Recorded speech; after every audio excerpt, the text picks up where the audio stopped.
Sanibonani guys, igama uNqabile niphathela mazibela e-Inimba ngomhla ka-2 December.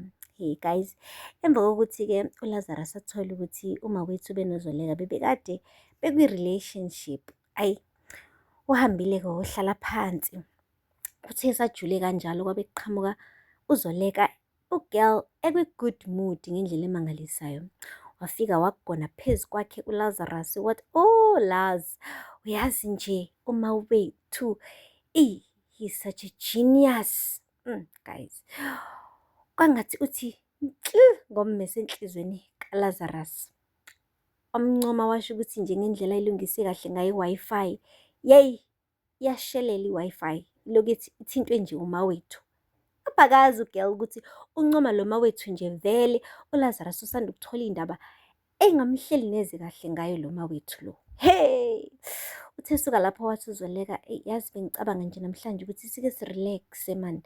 Yabona nje sihambe sithathe ishawa ndawonye, emva kwalapho siyikhiphe. Wamane nje wathi ubhuti ubhizi, uyasebenza yena, unama back to back meetings ezama nje ukuba yabo away from uZoleka, keep it distant kancane nje njengoba nje esezwe lezi indaba. Guys, uZoleka-ke ubonile ukuthi konke off ngoLazarus, kodwa wangayithatha serious leyo ndaba. uLazarus kumane waphumela ngaphandle wahlaba ucingo kuLilian. Wathi Lilian, oh Lazarus, I was expecting your call. Wathi ucabanga ukuthi wenzani vele wena? Wathi hayi, ngizama ukukutshela iqiniso nje kuphela. Wathi uqamba amanga, vele nje uqambe amanga, futhi wasenda ngisho ivideo e-wrong laphaya kuyena uZoleka waye-editha. I'm sure namanje umane nje wa-editha ama-voice nje, yonke lento nje oyingitshele yona iyamanga. Wathi oh really? Ngiyakwazi vele kodwa wena-ke Lazarus unjalo nje, awufuni ukuthi ukholwe izinto eziyiqiniso. Iqiniso lila phambi kwakho, and I'm sure nawe uyabona ukuthi ngiqinisile. Yabona nje uma wethu benozoleka, tshela wena bagade labo khonto eshaye amanzi phakathi kwabo.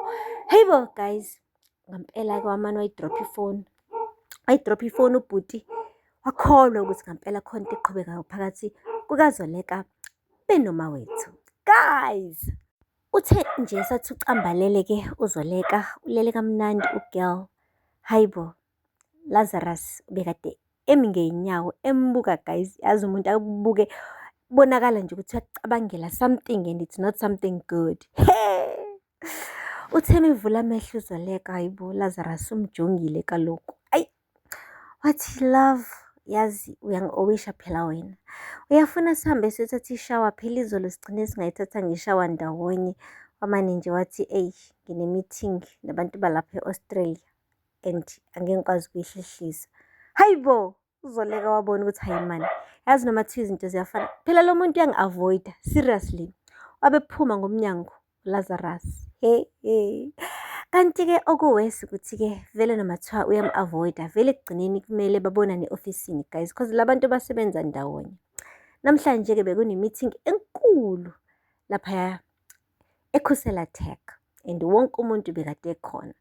Zoleka, Lazarus bekuyibona kade bebamba i-meeting, and-ke uZoleka as i-CEO bekuyena i-spokesperson. Hey guys, uba-introduce-ile-ke i-project entasha abazobe-ke benayo eKhusela Tech. Ushilo ukuthi yabona kule project impela bazobe behlangene ney'ngqungqumela zabantu, udinga ama-candidates awu-2 azomela beyokwenza i-greet and meet laphaya.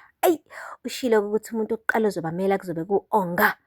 Yes, kuzobe kuyena-ke ozobe ehamba phambili, kodwa-ke uzobe ehamba nobani? Noma wethu njengo-engineer wabo abamthembile. Ube ukuphatha nje igama likama wethu, hayi, waqala washiselwa ubhuti uLazarus. Wathi yindaba kukhethe uma wethu. Hayibo, wathi sinaye uqhawe la, naye uyi-good engineer, hayi futhi yena yedwa, nangu nje nolwandle, bobabili labantu laba baqeqeshelwe ukwenza lo msebenzi. Wathi uZoleka, yes I know, but-ke siyazi ukuthi sonke uma wethu uyi-senior, yonke into eyaziwa uqhawe neyaziwa ulwandle bayazi emva kwakhe uma wethu. Uma wethu siloke kwathi inhlo siyazi ukuthi umsebenzi wakhe awushaya. Wathi bengithanda ukuthi ngiphikisane-ke kodwa nesinqumo sakho nje for once. asike sinikeze abanye abantwana ithuba. Hayibo guys, and ukusho konke lokhu umawethu nangu la, hayibo. Kumane kwaba awkward emithingini guys, kwamane nje kwamuncwana. Ayi, umane nje wathi uZoleka, bengicela bandla sikhuluma lento privately. Wabesuka wahamba-ke noLazarus wamlandela. Basala bebodwa-ke abasebenzi babo bemuncu guys. Ube ungena nje e-ofisini wathi uZoleka, what are you trying to do vele? Ngihlambalaza phambi kwestaff. Wathi hawu bengikuhlambalaza? No, mina angiboni ngaleyo ndlela. Bengizama nje ukukhombisa ukuthi akumelanga ngaso sonke isikhathi silokhu sikhetha umawethu bekhona nabanye abantu abangawenza umsebenzi. Wathi but uyazi na ukuthi umawethu is the best at this job. Wathi kusho ba? Kusho wena? Ha? Kungani kumele simenzele i-favor umawethu? Wathi ayibo, asimenzele i-favor. Ngisho onga ushilo ukuthi umawethu is good for this position. Wathi cha-ke, not this time around. Wena vele yindaba umkhulumela kangaka umawethu, yindaba khona yini into ofuna ungitshela ngayo? Wathi enjengani? He's just good at what he does. What? Oh, he's good at what he does. Huh? Like what, vele? Is he good at doing you as well? Hayibo, guys. Umane wathi nje uZoleka, excuse me. Wathi ungive kahle kaloku. Sendiyazi uba wena ninoma wethu bebekade nithandana. Noma mhlawumbe nisathandana vele. Ngibona ngendlela omkhulumela ngayo. Ayibo! Guys, komamathe emlonyeni kuZoleka. Yey! Isikhumba sami luhlevane guys. Shawuvalo lwameqa. Bengakaze ayitshela ukuthi-ke uyoke alithole iqiniso uLazarus ngale ndaba. And uLazarus guys uze wenza ngisho uphenyo. Wabuza uqhawe ukuthi kungani yena wagcina ehlukene noma wethu, yini vele imbangela. Wamane wathi nje uqhawe, ayi, indaba engafuni ukuyivakashela leyo, ngiyithanda nje ukuyishila engakanje. Wathi hayi, igossip yazi nawe ngiyithandela yona. Bake bangithi fahla e-ofisini ngale ndaba yokuthi nina nani-item, so bengifisa ukwazi ukuthi wakuphula inhliziyo ngubani. Wathi hayi, uyawazi nawe amadoda ayaphula n'inhliziyo, but nje asiphume lapho.